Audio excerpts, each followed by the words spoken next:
I would have, TJ. I still would have forgotten. Thanks.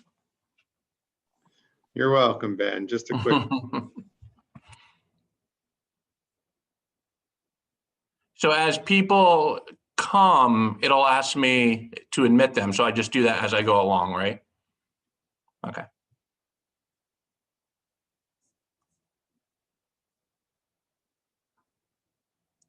Lindsay, so he's not in yet?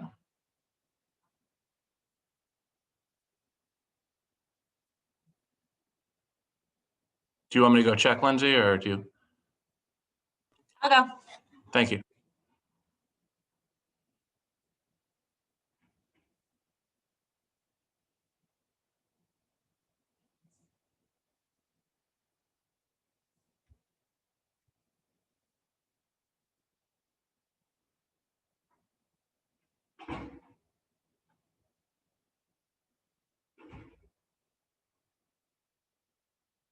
He's in, right, Lindsay?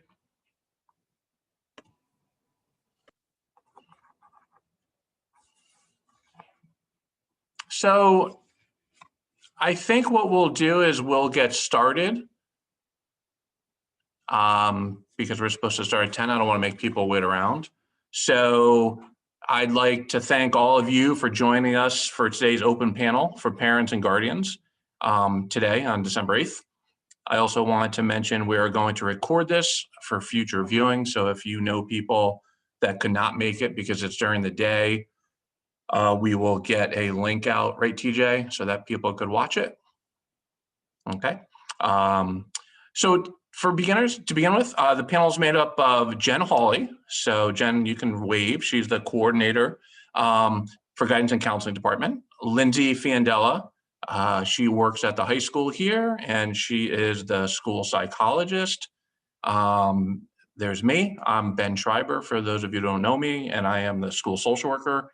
And our guest, Dr. John Pedro, PhD in clinical psychologist, and he's a consultant for the district.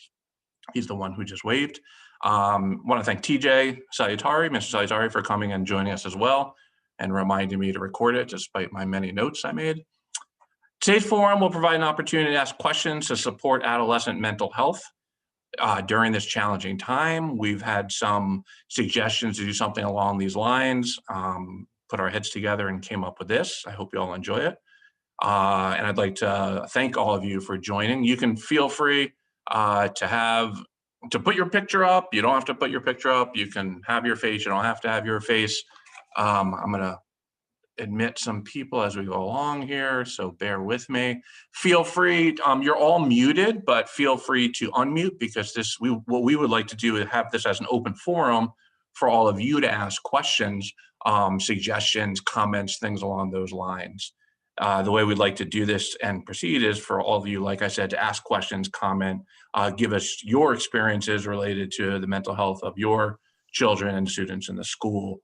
We're a panel. We'll add comments and ask and answer questions throughout the hour. We have an hour slated for this.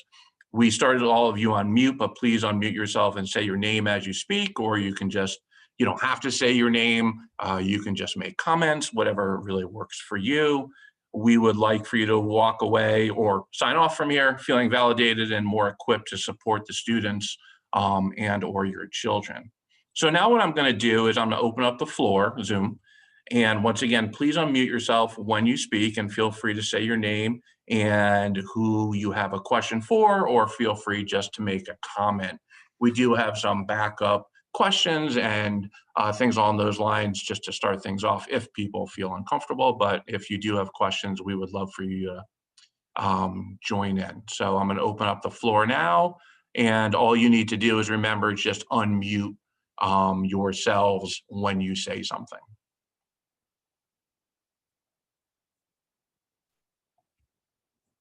I'll give people a few seconds. I've got a question. Great. My name is Bartley. I'm Alex Price's father. I was listening to NPR this morning, and they were saying one of the characteristics of COVID was they've done a survey across the nation, and they said it started off with anxiety. Anxiety levels went right up. Now it's moving into depression. Is that what you folks are seeing? I It's a can great take that question, one. and thank you. I can take that, Ben, if you mind. I'm seeing a lot of that with the kids that I've come across, little kids right on through the high school kids. I think the anxiety's morphed into depressive symptoms that manifest through the anxiety at the start. And I was listening to NPR this morning too, and I know the show you're talking about. And it's really happening. I probably go to 40 different school districts in the state, and I'm hearing the same thing everywhere I go. Last week I was over in Ridgefield, and they're seeing kids with real clinical depressive symptoms, not getting out of bed, crying for no reason, some real serious stuff. And they haven't had social contact for long periods of time. And parents are asking, what can I do? So I love this forum today, Ben. Thanks for putting this together. It's brilliant. Because a lot of people are struggling with questions and they can't get in to talk to professionals like they used to. So it's been a struggle. Has anybody, And yeah, go ahead. sorry, following up on that, I mean, it's hard, it was hard enough pre-COVID with kids, first entering high school and going through teenage angst, and now we have layer upon layer of COVID life. Is there a magic wand? Is there a magic spell we can wave for the kids? No, although I wish there were. And if anyone finds one, please let me know about it. But what I do think is I go about talking to parents, giving them 5 tips, if you will, to approach their kids, because parents aren't counselors, they're not psychologists, and they're not supposed to be. It would be weird to talk to kids in that manner. But there's things you can do from home in communicating with kids that I think are very helpful. And probably one of the biggest is normalizing anxiety, meaning everybody's anxious, and that's okay to be anxious. And I spend a lot of time just listening to kids, letting them talk or cry or just get out these strong feelings without saying there's a miracle or it's going to end in a little bit, and hang in there. I mean, I think it's important to be positive, but a lot of times just listening goes miles to let people know that they're heard and that you have empathy for their feelings. A lot of these kids are missing out on some of the greatest times of their life: proms and parties, football games, graduations, all of these things. And it's okay for them to be upset by that, and for us just to listen to how awful they feel about it. And I find the more people talk and the more they feel connected, and the more that happens, anxiety is reduced. And especially in this way, I think it's important for the second thing to do is to keep a perspective, if you will. Everybody's anxious. People are feeling depressed, but put it into perspective, because people get really far out there with their anxiety, and they get really worried about the ultimate things of death and destruction, and their life is over and things will never be the same. And it's important to reel them in when it gets out there to that degree. So not only normalizing anxiety, but keeping it in perspective, I think, are 2 big things you can do to help in this way. Now, Ben, I forgot to tell you earlier, I have a list of really great websites, from NASP, from school psychology, all the way through to stuff that kids can do on their own. And I'm trying to be cool these days, so I have a whole list of apps that you can use that monitor anxiety, help you control breathing, relaxation. They're great for everybody, not just kids, but they help you sleep at night. Real good stuff. And I'm going to leave that list so that everybody that's in on today's meeting will get a copy. You can get the email version of it with all the links on it. I think it's That'd really be great. helpful. Yeah, it's going to be really helpful for kind of keep this thing going for long periods of time. And the kids love apps. I mean, I don't want to just be the old timer that just talks to you. I think looking up different things for them, they feel empowered. You can monitor your heart rate, your breathing, You can bounce ideas off. The apps are well done. So I think just those things give you what everyone needs right now, a sense of control. Control is the antidote to anxiety. If you know you can control things, your anxiety goes way down. And so these kinds of things make you feel like you have some of that control. And then that's wonderful. I'm reading something that someone had asked if we can share all the resources. And as I said, we are recording this and we'll figure out a good way to share all those resources, not only with the people here, but everybody. I know that, Lindsay, we have a site. We can send that out. We can put it on there. I'm sure TJ can figure out a way to get it, not to put you on the spot, TJ, but figure out a way, or Jen, to get it out to people. I'm glad people are asking about that. Yeah. Just one of my favorites is it's called Cyber Guide. Just Google that, go on that link, and it's full of apps of all kinds. So just to start you off with that, something to look at and hit the ground running. And that's wonderful. And then just from being in the school, and I think I see the four of us on top, me, TJ, Jen, and Lindsay. You might not see it that way, so I was gonna say the people on top.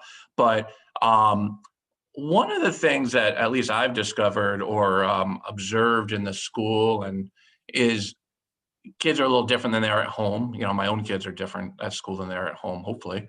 And it is amazing how when the person who had asked about depression and anxiety, how the barometer is so much lower now.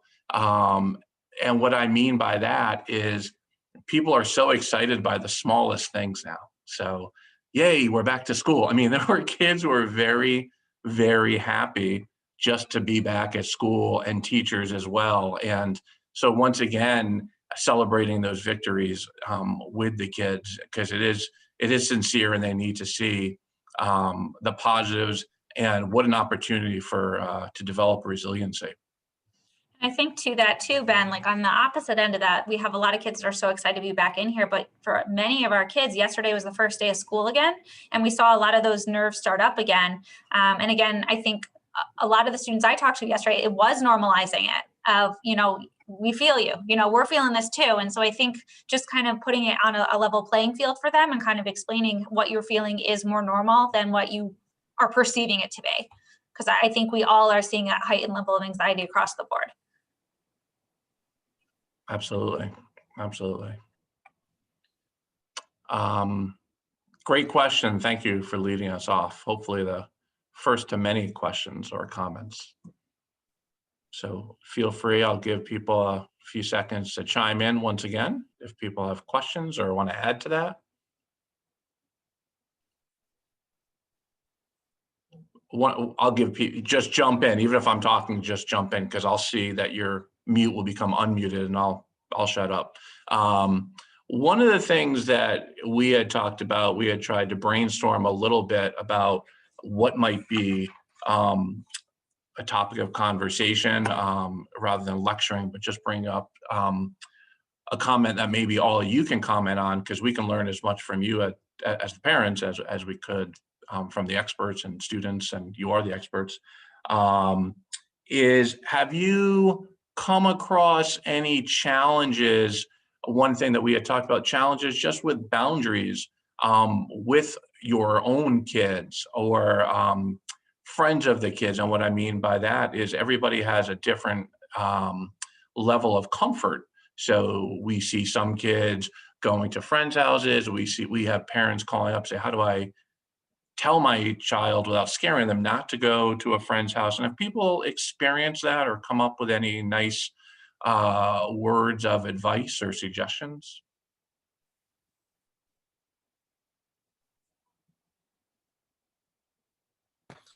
Definitely experienced it, but as far as suggestions, nope. Thanks for your honesty. Can you elaborate a little bit? Yeah, well, first of all, I think it was hard probably around, April, May, when we were in round one or whatever we want to call it now. And we went round to one of my daughter's house. Well, we actually rode past them on our bikes, and then her friend came out and they ran out and they hugged like they always have. Then suddenly both of them took the big step back. And then when we got home later on, my daughter cried. She said, I don't know what to do. I don't know what's going on. What are we supposed to say and do? It's, you know, and how do you reply to that from a 14-year-old? That's a great example. And, you know, and I think it's also going to be hard, even harder now, as we're, you know, going back into this second, third round, or whatever we're going to call it, after coming out of summer, when the kids have thought, oh, it's, you know, it's all going to be okay, it's relatively normal, then bam, we've got this on again, combined with, you know, the anxiety of the holiday season. It's yeah, I don't have suggestions. Thank you. I think if you were to say, like, and it's kind of unusual times, but to have actual sit down conversations, because everybody's not running out the door anymore and you're home together, to sit and listen to the fears and the anxiety, and without even necessarily giving advice. Sometimes people don't want that. Or one of my favorite things is turn it on to the person and say, what do you think you could do? And once they're done crying and you put that anxiety into perspective, they're able to come up with some really good strategies. My son loves to use humor, and that's been helpful for him when he gets really anxious, except when he oversteps his bounds and his high school principal doesn't find it as funny. And then we have to have talks about what's appropriate humor. But I can tell it's coming from these anxious places that he and his buddies get to, because they can't see each other anymore. And it's really difficult. So when they are together at school, they were getting into a lot more trouble. And I don't know if you've seen that here, TJ, maybe so, that there's just been that release of pent-up anxiety, frustration. I call it Fat City, frustration, anxiety, and tension, and is kind of everywhere. So those are some ways I could approach kids. I also have teenagers try to be supportive counselors themselves. I find they step up and come up with great ideas on how to help their peers. You don't need a PhD to come up with some pretty clever ways to reach people and help them.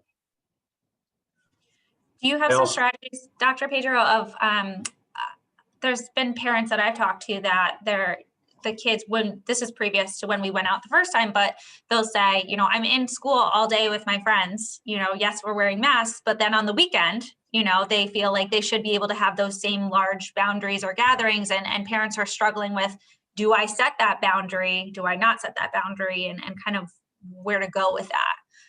Yeah, and I think that's such a unique individual thing. Some families have had these bubbles the whole time, but sometimes they get bigger, and it's hard for kids to really understand what a contagion is, how it's spread, and why it's okay in some contexts and not others. I do think it's important to go through the different prevention things that we all are teaching kids and understand why. It makes it easier when your family's setting limits. Some of the things I hear a lot about are, well, these families are okay with it, why can't I go? And then, and as a parent, you have to be the heavy sometimes and say, our family's not doing that. You know, I have found that explaining that, you know, some of us are high risk in our house helps to get them to manage those limits a little better. And I turn it back on them. What do you think you should do here? Do you think you should be going out, knowing that you could get people in our house very sick? I find kids make the right choice. And if they don't, then more education to help them explain and understand why these rules are in place. It's hard when you're 17 to be getting limits when you're supposed to be getting more freedoms. I also find, to add to that, it sounds like kind of a generic answer, and it sounds like a good answer, and it's a very general, broad word, and it's just consistency. And there needs to be some flexibility with consistency, and to tell your kids, you know, we need to kind of roll with the changes, and we will be consistent as we roll with the changes. And sometimes just using words like that, consistency, level of comfort, different things like that, like Dr. Pedro said. And then if the kids can come up with their own answers, the right answers, of course, we don't want them to come up with, their own rules. When they buy into it, they own it. And we see that, Eve, I think, in the school, kids encouraging each other to maintain space, or kids being positive with one another, trying to, like Dr. Pedro said, being each other's support network. And that's huge. Yes. And I know people get a little tired of Zoom or internet instead of real human contact, but it does help. My daughter's friends are on all the time with her, talking about their silly things, and they make up games that they play together, and they sing, and they do all sorts of, she's a fifth grader, but it's helped. It really has helped that we're social beings. We crave that connection. Sometimes it's nice to not have to drive in, but I miss seeing people and my friends, and these kids really at their developmental place in life, it really takes a toll on them. So it's important to maintain connections in the ways that you can. How do you explain to a teenager, you mentioned it before, some families are following masking rules and social distancing, and some families aren't, how do you explain that without getting too political, and which it has become without a shadow of a doubt? How do you avoid all that and just stay on message? I try to make it apolitical and not bring that into it. I think it can be hard when people go everywhere from it's a hoax to we're going to die. But I do try to keep the education part real, to say, look, understand that in other families, there may not be that sense of risk that we have. I don't know that there's a great answer that kids will love to hear or buy when they see sort of what could look like hypocrisy of other kids getting to do things. But I know in my house, one of the things we have is that we have some high risk people there. And that does help to control behavior, and it cuts through the whining of, well, they get to do it, why can't I? I think that answer helps. I think this is the first time I've not done a Zoom, obviously, but the first time I've run a Zoom. So what I could have said earlier was, if you do have a question and you feel more comfortable sending it in the chat, feel free. So Lindsay just made me aware there was a question in the chat. So that's a wonderful way to do it. So I'm going to ask that question. Does anybody have, and I say anybody because it doesn't have to just be the people on the panel. It could be parents who have experienced this. I've experienced this as a parent. Any advice for seniors about what college will look like? And the comment that the person made is, I'm seeing a lot of stress around the application process, just wondering how much more stressful it is this year. So for the person that said that, feel free to chime in, but I'll leave you as anonymous for now. So once again, any advice for seniors about what college, maybe Jen, you can answer this, what college, not to put you on the spot, will look like? And they're seeing a lot of we have no idea. And that's probably one of the hardest questions, and probably why seniors are so stressed out this year. Although I don't think they're any more stressed with the application process than we've ever seen. Each year, that process is always a tough one, and where to apply and things like that. But we don't know what it's going to look like. Is it going to look like it does this year? I don't think anyone would be comfortable enough answering that question, because I think we're really kind of taking it day by day. Just like college campuses are. And so that does lead to, I think, obviously more stress. Are students going to take a year off? Are they going to, stick closer to home for a year, go to a community college? Are classes going to be online? I see someone asking, seniors can't tour colleges. So I know some campuses are allowing, different things. So some campuses, you can do virtual tours. Some you can, just contact people and ask questions. Some you are able to get on their campuses. So I think that all depends. Some are doing drive-through tours. So it looks different, and it is hard for our students to decide, based on pictures rather than being there maybe where they want to go. So I think that's probably one of the biggest challenges for the next year and maybe few years. So I don't know what that's going to look like. And I know that we are in constant contact with seniors. We're posting things on our Google pages, different links, there's so many virtual college fairs that are going on. So anything that we're getting, we are posting and sharing with the seniors. They're certainly asking questions, emailing us and things like they normally would. And when we're in school, they're down here in our offices. So we're doing the best that we can. And we're continuing to come up with different ideas on ways that we can answer questions, maybe doing a forum like this down the road. But we're every day trying to do something different and share anything that we get with our students, with our seniors. Thanks. Have any parents experienced that because what we're trying to do is also gather information from parents as to how you've experienced it in person and what observations you've made. Yeah, maybe even someone that may have a student in college this year to see what that looks like. Like I said, it's different on every campus, but. I'll give people a second to chime in or to comment.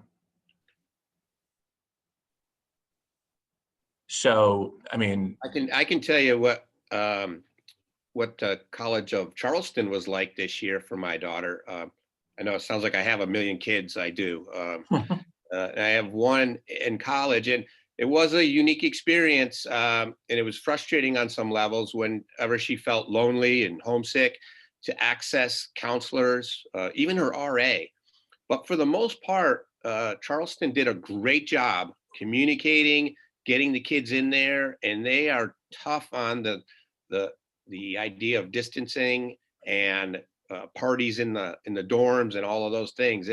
But it's been I would say a difficult transition for kids because all those supports that were always there are harder to access now. And I find myself talking to her a lot more in college than I did when she was a senior last year. And I'm reading one of the comments. Somebody had said, oh, that's really good. So somebody had said, actually a past teacher here, had said it would be interesting to talk to DHHS alumni now at college who might share some insights with seniors. So I'm actually going to write that down as a note. My department just talked about that yesterday. And so that's funny that she said that. So we plan to do something like that, even if we can record some responses, alumni and say, where are you and what does it look like? So that's one of the recordings that I was referring to before. So we're hoping to do something like that. Thank you, Nancy. It's a good idea. Oh yeah, you called her out. Yeah, Nancy, a past teacher here, which is wonderful. And then somebody commented on hers that said that her sophomore just came to town and make a comment like that too. And then somebody else wrote, I have a college freshman who's at school virtually and there's not much socially, but she's grateful just to be there. And it keeps it in perspective as some of her friends are doing college at home. So you do get the different college experiences. Sometimes people go, some people are staying at home, and to put it in perspective is wonderful. So I think that's a great idea to just, because I find with the kids that we talk to, just for them to hear the different experiences, because so much of anxiety is anxious about being anxious, the unknown. And if they're able to talk to somebody, especially somebody who's experiencing it and a peer, that would be very helpful. So you got your work cut out for you there, Jen. And then I don't want to miss, sometimes it goes really quick to chat, so I don't want to miss it. So this is I admire people who are able to moderate. It's a different world. Somebody had written, my question though is about kids who are new to Hand High School, okay, and haven't had a chance to get used to the social or even the academic life with almost everything being online. definitely a good question. Whether it's somebody who's just new to hand, a freshman, somebody new to the town. And, the question is, how do they get used to it without being able to, having a mask on, without doing activities, different things along those lines. I think it's difficult because the masks create an extra barrier of, connecting with others. I was having the conversation with one of the teachers, and he was saying it's just a whole different level from this year to last year. And not that kids are being rude or teachers are being rude, but it's a lot easier to just kind of walk by when people have your mask on, because you're not getting that nonverbal readings like of the smiles or anything like that in the connection. So I think kids are having trouble a little bit more connecting with peers that they may not have known or they're just sitting in class with. There's a little bit less of that socialization component. On top of it, that clubs are potentially virtual, or they have been virtual, and now they're in person. So I think it is an extra layer of difficulty, this year to really kind of connect kids. We keep saying, be patient, give it time. But I can, that frustration and the nervousness of how do I connect is, I think, building for a lot of our students. Sorry to ask another question. Another question I do have is, how much information should you let kids access? I mean, I know for myself, from March, I stopped watching basically all news broadcasts because of the speculation that was going on. How much do you expose the kids to the news programs or the media? I mean, and I work for PBS.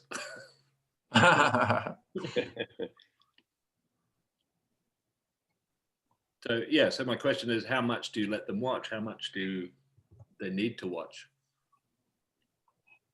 I'm gonna put you on the spot, Dr. Pedro, and let you answer that one. I don't want to monopolize, but I have a hard time staying quiet also.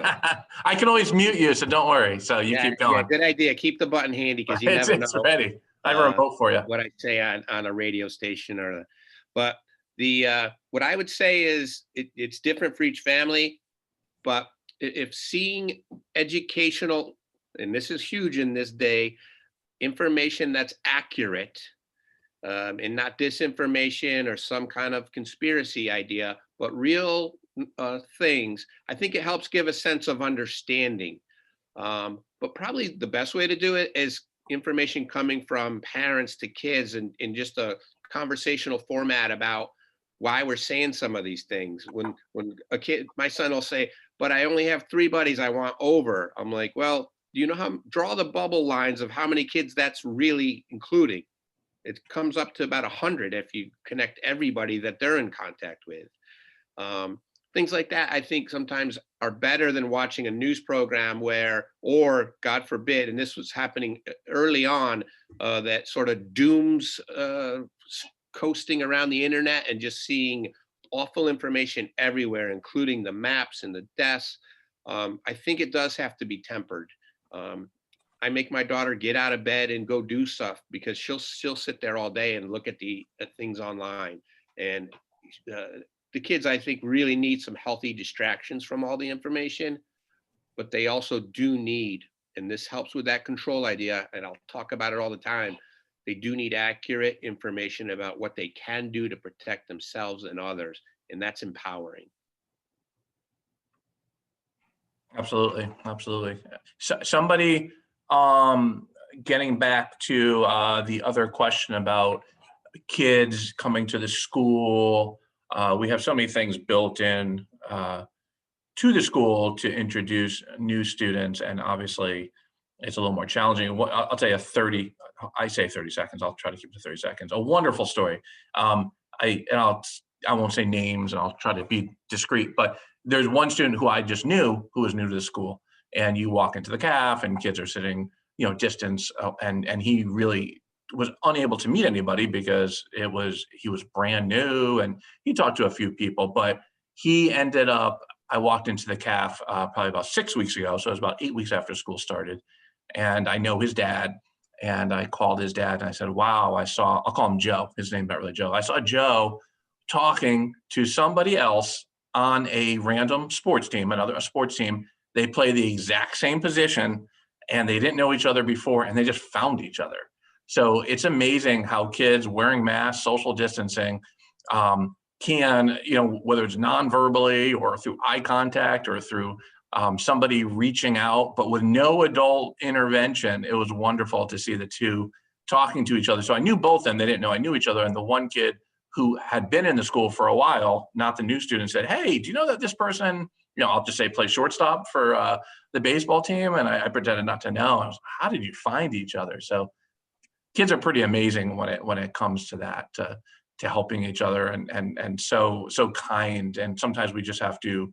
It's a new era this year. So building on what Dr. Pedro said, maybe encouraging your kids to.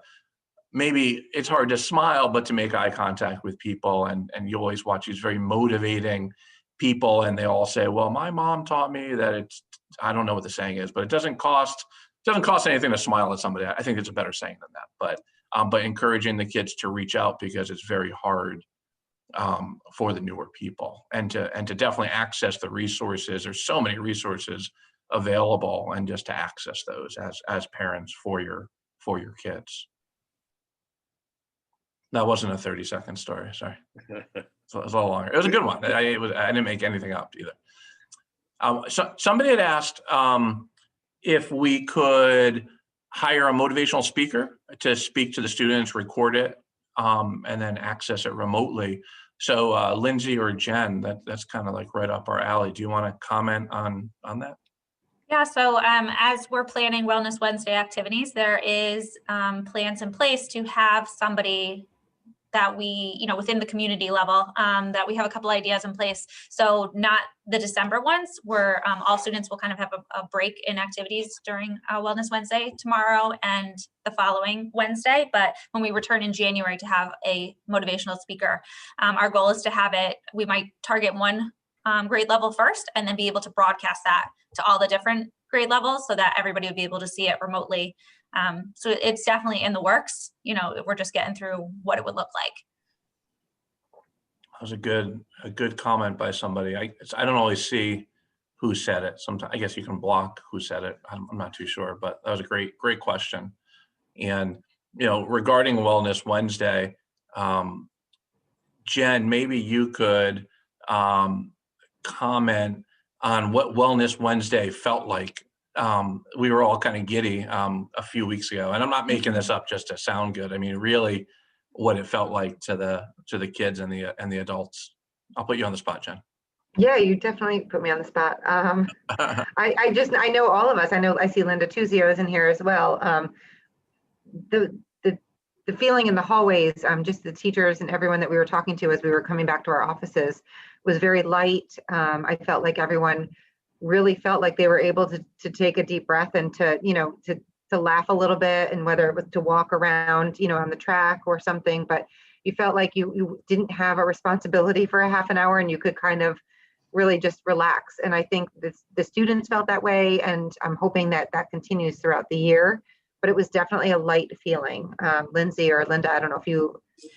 Yeah, I mean, our goal, when we met with our freshmen, we met with freshman groups as a support staff, and the kids kept asking, what is Wellness Wednesday? What are we doing? And we said, how much fun do you have built into your day? And they said none.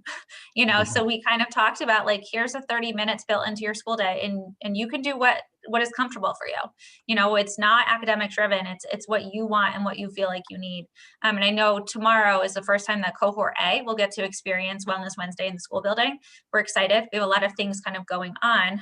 Nancy, I saw that you had posted, can the service dogs visit?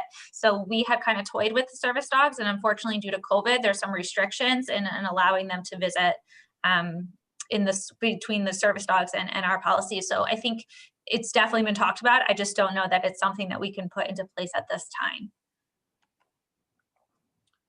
Right. But I know the kids definitely, enjoy when they get to come visit, for sure. And those are something that even during Wellness Wednesday, we're like, those are definitely people, that we would love to have within the building, because they're definitely a calming force. Yeah, absolutely. I think if it came to, can I see my guidance counselor? Can I see Dr. Pedro? Can I see Ben or Lindsay? Oh, no, I want to see the service dog. So the service, whoever brought those in years ago, it's genius. Genius. It Somebody had asked if we could have the motivational speaker shown to the seniors first. And I think actually we had, I don't want to say like we had this great idea and thought of that first, but I kind of remember us talking a little bit about that. Yeah, that's what our thinking is as of now, is we're thinking that the target population would be the seniors. And it's fairly, I mean, the one thing we have learned is it's wonderful that we could do things like this. I don't think years ago we would do something like a Zoom in the middle of the day. I think the Zoom stock has probably risen 1,000%. And we're able to do this, record it, send it out. So we are able to do much more technical stuff like this, and that's a pretty easy one to do, and to record it and show it, whether it's in the school or however else we do it. We do have time for a few more. The comments are wonderful, and the questions. So, and feel free to type them in. That's working as well. Okay. Okay, one more. Oh, let me just read this real quick here. All right, I like this. This comes from somebody who said, kids would love less homework on Wellness Wednesdays, especially when virtual, to have less time on their computer screens. So I would love to hear from other adults or parents about that. Feel free to jump in, to either unmute or to comment.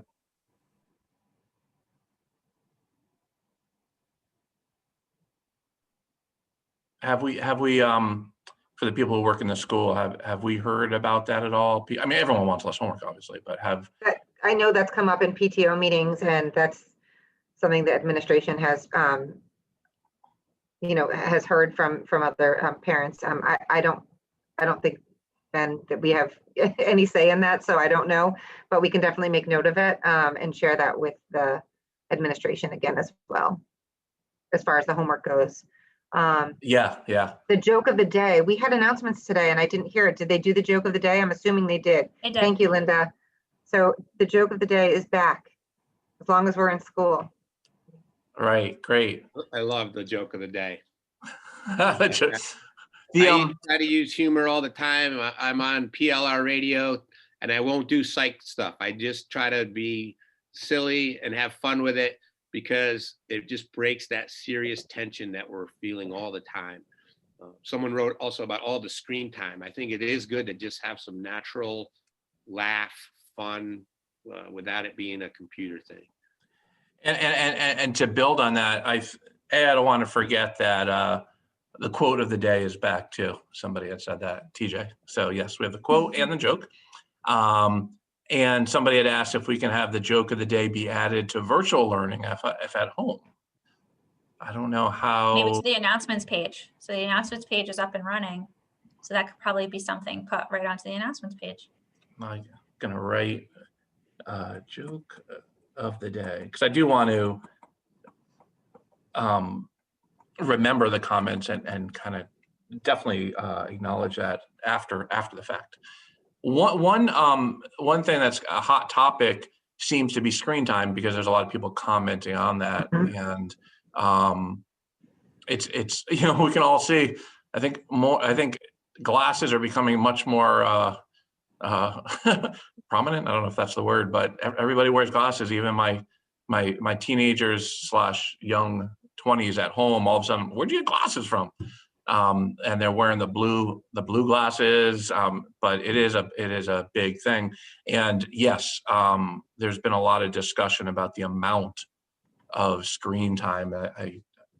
I wonder, that's a hot topic. A lot of people comment on it. I wonder how people feel about that. And that's I think we all thought we could just exchange teacher time for screen time, and that's been a challenge. Have you all parents heard or heard anything about that, or Jen or Linda or Lindsay or Dr. Pedro, about not the consequences, that's a little extreme, but just comments on that, or how people have reacted to that. Yeah, go ahead, Jen.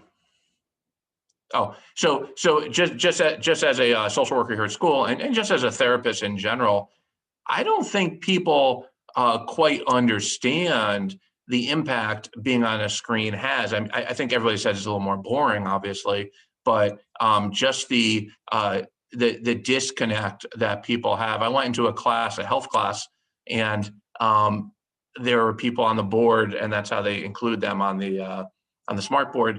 And everyone was very quiet, except for one student jumped in and sang happy birthday to somebody. I thought involving them was quite, it was cute. And I've been in another class where the teachers really make a huge effort to involve the kids, not just make sure that they're watching, but to include them and to ask questions, and they have index cards and they pick the kids' names out. And I thought that was pretty neat, but it is a lot of screen time.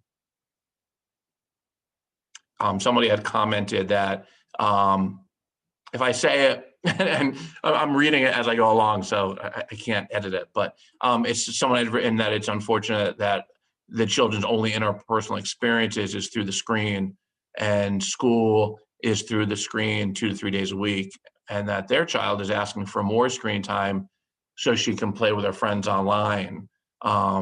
So yeah, that's kind of a catch-22, because we all want our kids to have less screen time, but the only way they can interact is through screen time for a lot of kids. That's quite a powerful comment. Yeah.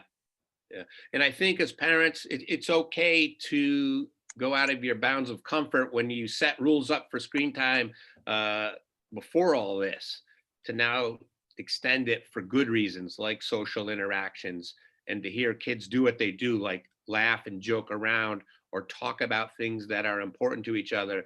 That's interaction, and that's what's lacking right now. So it's okay to have that kind of screen time. And I keep hearing a theme of maybe less homework, schoolwork, and academic screen time in exchange for a little more social.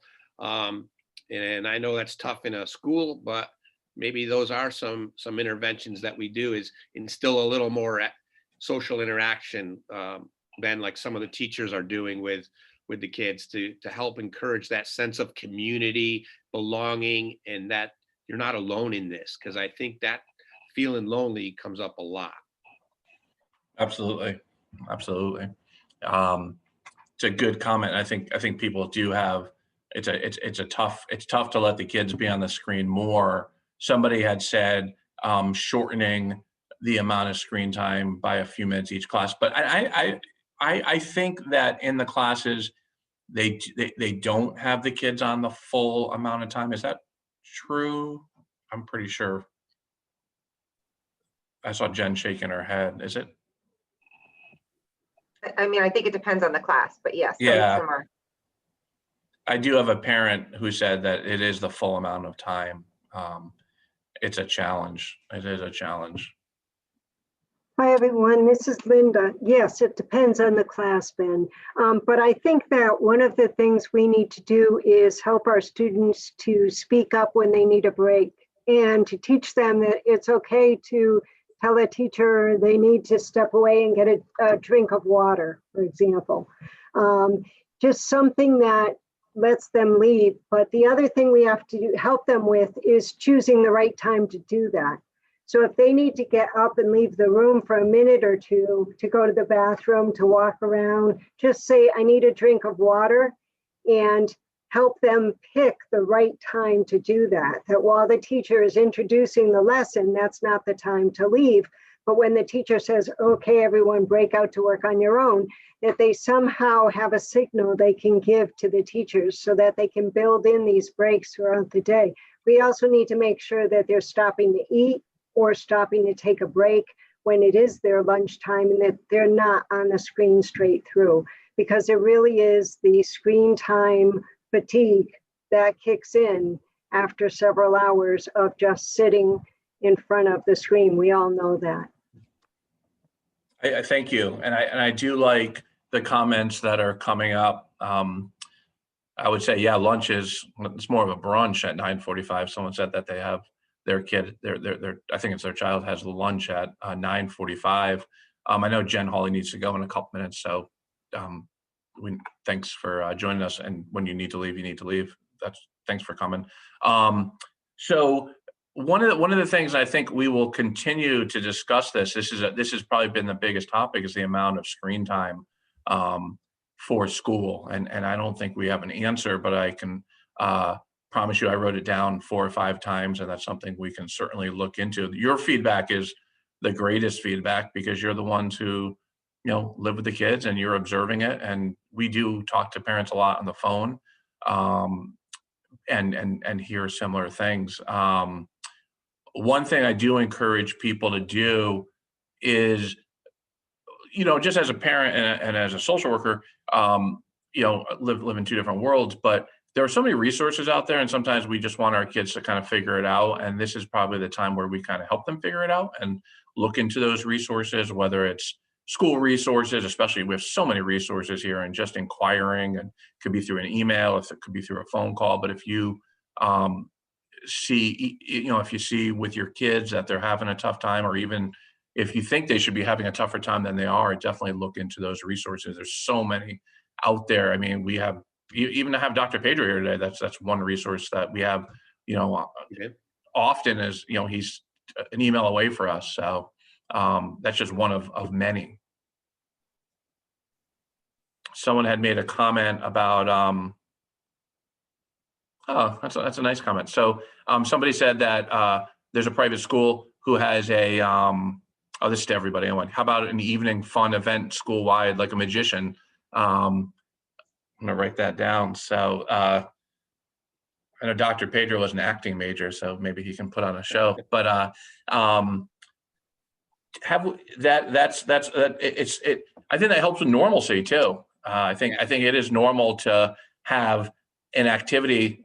Going on Zoom is no longer an abnormal activity. It's a normal activity. So if we could do something like that, as much as people logging on today, we've had over 20 people logging in the middle of the day to a Zoom. So it's the new normal, and it's a wonderful opportunity. So I wrote that. It is, but it's good to do fun things. I mean, we do wing takeout, then the brewery takeout, and we have a trivia night it started out with 20 people. Now there's probably like 50 people. The mayor comes down, online, and we're all supporting local people, and we just have a lot of fun with it, a lot of laughs. Yeah, that's definitely Zoom or any sort of, we use Google Meet at school a lot too. It provides a wonderful opportunity for normal. And I think that's one of the themes too, is providing doing fun stuff, because the kids are so busy on the computers and just trying to do fun stuff with the kids at home, and really pushing for that. It's huge, and that's a common thing that people keep saying. There's a question on there, Dr. Pedro, I don't know if you can help with this one. It says, any ideas for safe ways for kids to give back? Any ideas to give? So that kind of goes back to what I was talking about having kids be peer mentors and supports. It helps them too. And it's really awesome when people say things about their feelings and others go, I feel that way too. And they recognize, hey, I'm not alone in this. And so one of my favorite things to get my kids to do is to be that person for their friends, because they're actually all struggling, and just reaching out to give back in those ways. Now here in Madison, where you have a really tight-knit community, I think that there could be some ways for some of these parent ideas to be spread about, things like that fun night and other ideas that have come up today on a bigger scale, and let the kids be involved in those ideas and how to give back. One thing that I feel has been just a big positive regarding all this is the amount of exercise people are doing. And never ever, maybe you all can back me up on this, but whenever your child is feeling sad or bored or depressed, never say go out for a run. They hate that. Let them think of it. I have never had more kids say, I hate when my parents say to exercise. but they should. And I've run into a few people who did a social distance town cleanup where they get exercise, they clean up, they get back to it's amazing what the kids are willing to do nowadays because they are bored, and having productive ways to give back while exercising is a one. And I've had many kids thinking it's their own idea, not their parents' idea, that going out and exercising is very helpful. It's such a healthy coping skill. Yeah, and it's trickier now. I mean, early on we were making masks. We were doing. We went to the food bank. It's a big food to kids program is one of my big things that I do. And I think it's just trickier now with people kind of locking down a little more. But those are great ways to feel like you're making a difference and giving back. And I know I said at the beginning of this talk, I'm going to send Ben. I'm going to give it to you 10 links to great sites. And a couple include ways to get involved and feel like you're giving back, helping, or to access help yourself. So I'll do that after our talk, so all the parents can have these at their disposal. Great, thank you. You're welcome. So this has been wonderful. I think we've almost spent the full hour with comments and questions and some wonderful ideas, some practical ideas. And wanted to ask if anybody has some comments that they haven't posted or wanted to talk about before we close up. Give you a couple minutes or an opportunity to. Somebody said thank you. You're welcome. And we can certainly do more of these. And if you want to email any of us or get in touch with any of us with some recommendations or some suggestions, we're very flexible. We enjoy doing these things, and hopefully more to come. So I'll give people a few seconds if they want to chime in. Once again, tell people, jump in and you can interrupt me, feel free. But as we wrap it up, feel free to let people know this is recorded and we will put it out. I think TJ said we're going to put it out on the, I forget what you call it, but maybe TJ can tell me, yes, how he'll let this be available to people. But yeah. And we'll send it out in an e-notify with the links that Dr. Pedro mentioned as well, once you're done converting the recording. And I will save the recording. Yes, thank you. Great. And I want to end just on a particular note. We talked about a lot of great things today, but if somebody's in need of real professional help, I think it's important. Ben, you said I'm an email away. That's true. I will connect kids to services who are really struggling on a more deeper clinical way, because the first question was, is this leading to depression? Yes, it is. And are kids alone and needing support? Yes. So we need to get to those kids who really need some bigger level help too. Thank you. So thank you for everybody for coming, and don't hesitate to reach out, and have a great day. And thanks again. Be safe. And I'm going to sign a lot of thank yous from people. You're absolutely welcome from all of us. So it wasn't that difficult to put together, and we are willing to put way more of these together. So thank you, and have a great day. Thank you. Thanks, Ben. Thanks. Bye, everybody.